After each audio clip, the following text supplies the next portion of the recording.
സംസ്ഥാന school ശാസ്ത്രമേളയിൽ waste materials കൊണ്ട് കരകൗശല വസ്തുക്കൾ നിർമ്മിക്കുന്ന മത്സരം നടക്കുന്ന വേദിയിലാണ്. ഇവിടെ തലശ്ശേരി സേക്രഡ് ഹാർട്ട് സ്കൂളിലെ റിസ രാകേഷ് നിർമ്മിച്ച കുറച്ച് വസ്തുക്കളാണ് ഈ പിന്നിലുള്ളത്. ടേബിൾ ഉണ്ട്, അതുപോലെ സോളാർ കുക്കർ, റോക്കറ്റ്, പിന്നെ അതുപോലെ തന്നെ മറ്റ് ആരും ഉണ്ടാക്കി കാണാത്തൊരു ബയോഗ്യാസ് പ്ലാന്റ്, അങ്ങനെ പലതും ഉണ്ടാക്കിയിട്ടുണ്ട്.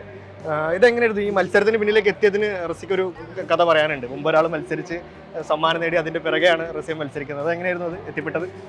ആദ്യം അച്ഛൻ ഇതിൽ മത്സരിച്ചിട്ടുണ്ടായിരുന്നു കുറേ വർഷം മുമ്പ്. അങ്ങനെ അച്ഛൻ ഓരോന്ന് പറഞ്ഞു എനിക്കും ഓരോന്നറിയാം. അച്ഛൻ മുമ്പ് മത്സരിച്ച് സ്റ്റേറ്റിൽ ഫസ്റ്റ് വാങ്ങിയിട്ടുണ്ട്. അപ്പോൾ അച്ഛനും മത്സരിച്ചിട്ടുണ്ടായിരുന്നു? 30 വർഷം മുന്നേ ഞാനും ഇതേ സ്കൂൾ മറ്റേ മുഴപ്പിലങ്ങാട് ഹൈസ്കൂളിൽ വെച്ചിട്ട് ഇതേ കോമ്പറ്റീഷൻ വേസ്റ്റ് മെറ്റീരിയൽസിൻ്റെ ഓൺ ദി സ്പോട്ട് കോമ്പറ്റീഷനിൽ പങ്കെടുത്ത് സംസ്ഥാനം ഫസ്റ്റ് വാങ്ങി.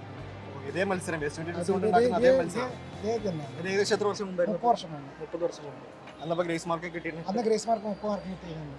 ഇപ്പോൾ 25 മാർക്ക്. തുടർച്ചയായി മത്സരിക്കായിരുന്നു?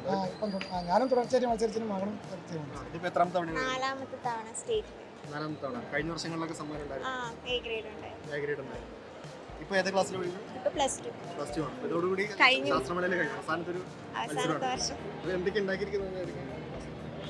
ഇത് അനിമോമീറ്റർ ആണ്, കാറ്റത്ത് ഇതിങ്ങനെ കറങ്ങും.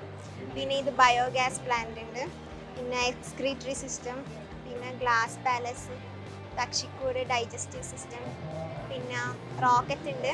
പിന്നെ ഇത് സാധനങ്ങളെല്ലാം നമുക്ക് സ്റ്റോർ ചെയ്ത് വെക്കാൻ പറ്റുന്ന റാക്കാണ്. പിന്നെ സോളാർ കുക്കർ ഉണ്ട്, പിന്നെ നോട്ടീസ് ബോർഡ്, ടേബിൾ ഉണ്ട്. പിന്നെ ഇത് കുപ്പി, ഫാബ്രിക് പെയിൻറ്റിൻ്റെയും അത്തറിൻ്റെ എല്ലാം കുപ്പി വെച്ചിട്ടുണ്ടാക്കിയ വിളക്കാം. പിന്നെ ഇത് ടി വി സ്റ്റാൻഡ് വെച്ച്, ടി വിൻ്റെ ബാക്ക് വെച്ചിട്ടുണ്ടാക്കിയ. മോൾക്ക് പ്രചോദനമായിട്ട് അച്ഛൻ ഉണ്ടായിരുന്നു. അച്ഛൻ മത്സരിച്ചതിൻ്റെ ഒരു ബാക്ക്ഗ്രൗണ്ട് ഉണ്ടായിരുന്നു. അപ്പോൾ അച്ഛൻ എങ്ങനെയായിരുന്നു കയറ്റിയത്? അല്ല, നമ്മളെ ജിനു മാഷ് എന്ന് പറഞ്ഞൊരു മാഷ് എൻ്റെ പണ്ടേ ചെറുപ്പത്തെ എന്നെ ട്രെയിനിങ് ചെയ്ത് അന്നേരം ചെറിയ ഐറ്റംസാണ്, നടക്കാത്തോടുകൊണ്ട് പോകും, നൂലുകൊണ്ട് പോകും. ഇപ്പോൾ അതൊന്നും ഞാൻ കുറച്ചും കൂടി ടെക്നിക്കലായിട്ടുള്ള ശാസ്ത്രീയപരമായിട്ടുള്ള പല ടെക്നോളജി ഉപയോഗിച്ചിട്ട് നമുക്ക് കാണിച്ചു കൊടുക്കും. അന്നത്തെ ഐറ്റംസിൽ എന്തൊക്കെ മാറ്റമുള്ളത്, വെറൈറ്റി ആയിട്ടുള്ളത്? അന്ന് ചെറിയ ചെറിയ ഐറ്റംസ് ആയിരുന്നു. നടക്കാത്തോടുകൊണ്ട് ഞാൻ പറഞ്ഞു, നടക്കാത്തോടുകൊണ്ട് പോകും, നൂലുകൊണ്ട് പോയി, അങ്ങനെയല്ല അത് എക്സ്റേൻ്റെ ഫിലിമിനെ കൊണ്ടുള്ളത്. ഇന്ന് ലേറ്റസ്റ്റ് ആയിട്ടുള്ള bio gas plant, solar cooking system, അങ്ങനെയുള്ള അന്ന് ഈ ഐറ്റംസ് ഒന്നും ഉണ്ടായിരുന്നില്ല. ഇല്ല, അന്ന് ഈ ഐറ്റംസ് ഇല്ല. അന്ന് അത്രയല്ല ഇല്ല. ഇന്ന് ഒരു കാലത്തിൻ്റെ മാറ്റം അനുസരിച്ചിട്ട് പലതും മാറി വരും. സ്വയം പഠിച്ചായിരുന്നു? എല്ലാം സ്വയം എല്ലാം വരാറും ഇല്ല. ഫുൾ ട്രെയിനിങ് ഞാൻ അച്ഛൻ തന്നെ മോളും പഠിപ്പിച്ചു.